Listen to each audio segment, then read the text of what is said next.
Sr. Presidente, Srs. Presidentes, Srs. Membros do Governo, Srs. Deputados.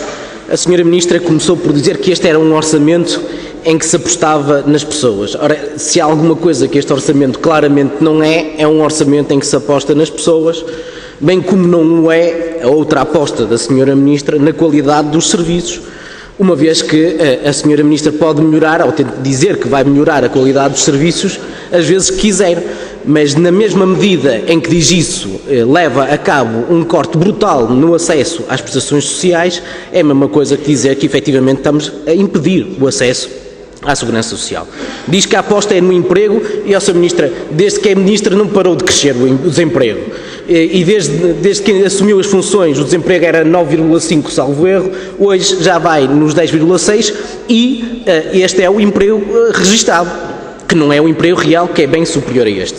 Mas este é um orçamento que penaliza essencialmente quem trabalha por uma crise que não foram os trabalhadores que provocaram, Sra. Ministra. Ataca quem menos tem e menos pode para manter intocados os privilégios, os benefícios dos grandes grupos económicos. Veja-se a banca, 5 milhões de euros de lucro por dia e o esforço para o orçamento do Estado é zero, ou muito perto do zero. Veja-se os mais 400 milhões de euros para o BPN, dados para engordar o BPN, para depois o privatizar por tudo e meia, para entregar ao capital recursos que são de todos nós. E, portanto, nas questões centrais, Sra. Ministra, nós temos aqui uma situação de facto.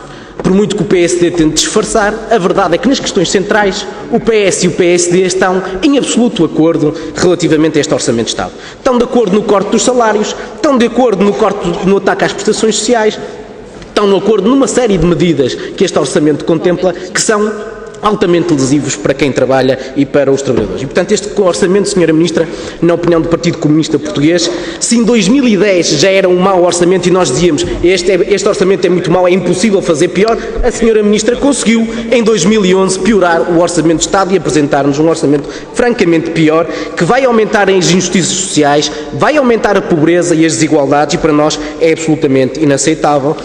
E, portanto, Sra. Ministra, a pergunta que lhe coloco é a seguinte. A Sra. Ministra fala em crise. Muito bem, temos uma crise. Mas quem é que paga a crise? Quem é que a provocou e quem é que paga? Olhe, uma notícia de um jornal económico que diz assim: salários e prestações sociais explicam 40% da redução do déficit. Afinal, Sra. Ministra, quem é que paga a crise? Que esforço é que o seu governo exigiu aos grandes grupos económicos, aos bancos, para responder à crise que foram em boa medida eles que a provocaram? Zero, Sra. Ministra. Este é um orçamento de injustiça social e, por muito que voltas que lhe dê, não há de disfarçar esta realidade que é dramática. Mas iremos agora às questões concretas, os números em concreto. Sra. Ministra, orçamento da Segurança Social, um corte de 984 milhões de euros de 2010 para 2011. São menos 984 milhões para prestações de combate à pobreza, Sra. Ministra.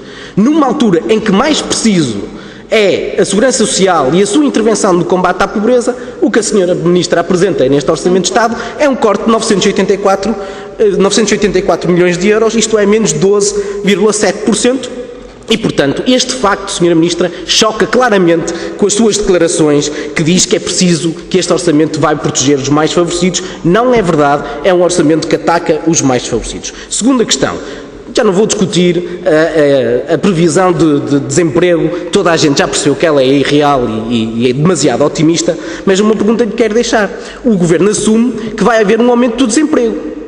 Ora, com o aumento do desemprego, como é que justifica a Sra. Ministra um corte na prestação do subsídio de desemprego em menos de 160 milhões de euros? Isto é, são menos 6,9% na prestação do subsídio de desemprego face a um aumento do desemprego. Explique lá como é que consegue obter esse número. Abono de família já foi aqui várias vezes referido, Sra. Ministra. Elimina o quarto e o quinto escalão, elimina a majoração do primeiro e segundo escalão. As famílias com mais de 629 euros de rendimentos de referência já não recebem o abono de família e isto vai afetar 383 mil famílias, beneficiários, que perdem o direito ao abono de família e mais de 1 milhão que perdem a majoração. O total são 1.400.000 beneficiários que são prejudicados com este orçamento. E, portanto, a estimativa de poupança que a Sra. Ministra avança para esta prestação são 250 milhões de euros. 250 milhões de euros que contrastam, Sra. Ministra, com a injeção de 400 milhões de euros no BPN, dados de graça para depois privatizar este banco. E, Sra. Ministra, pode dizer, bem, o abono de família não tem consequências na natalidade. Não tem, sabe porquê? Porque o valor do subsídio do abono de família é absolutamente miserável.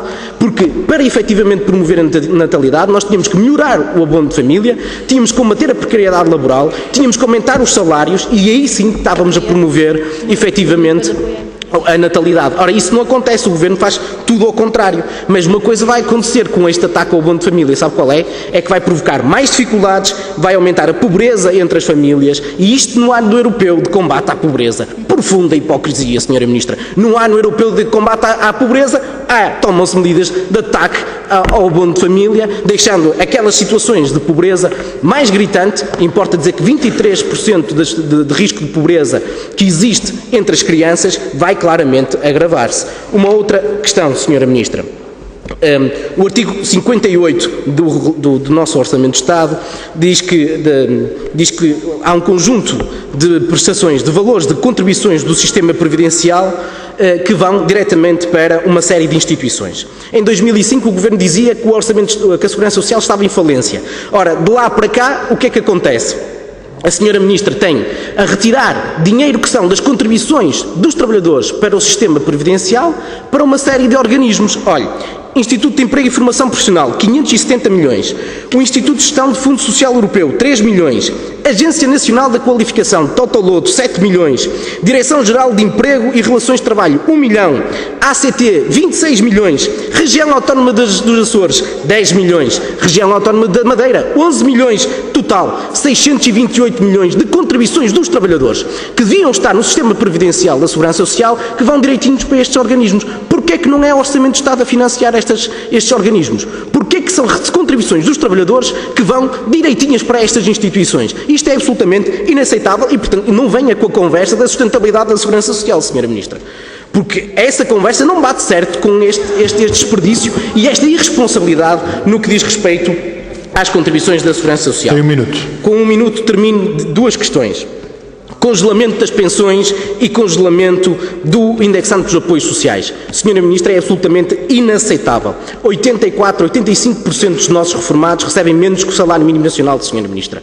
As prestações sociais são uma miséria. E o que a Sra. Ministra pretende com este orçamento é congelar, não permitir a atualização destas prestações, o que vai a provocar que elas vão ser literalmente comidas, entre aspas, em 2,2% ou mais. Na verdade, a inflação destes setores são bem superiores, portanto, vão retirar poder de compra aos reformados, às pessoas que recebem prestações sociais, o que vai aumentar profundamente a injustiça e as desigualdades sociais. Por fim, última questão. Sra. Ministra, não lhe coloco a questão que já coloquei ontem ao Sr. Ministro das Finanças, relativamente ao subsídio de refeição. Essa questão já foi esclarecida. Já sabemos que o Governo quer alterá-la. O que eu lhe pergunto, Sra. Ministra, é o seguinte.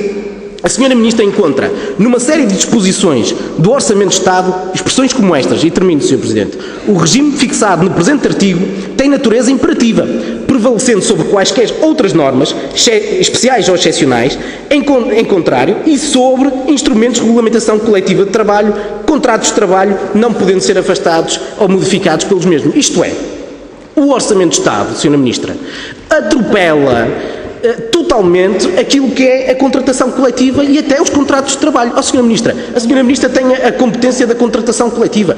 Quantas e quantas vezes temos assistido às suas intervenções de defesa da contratação coletiva? Termino. Sra. Ministra, diga lá como é que se percebe que num Orçamento de Estado, por lei, se imponha alterações que estão acordadas em sede de contratação coletiva. Isto é absolutamente inaceitável.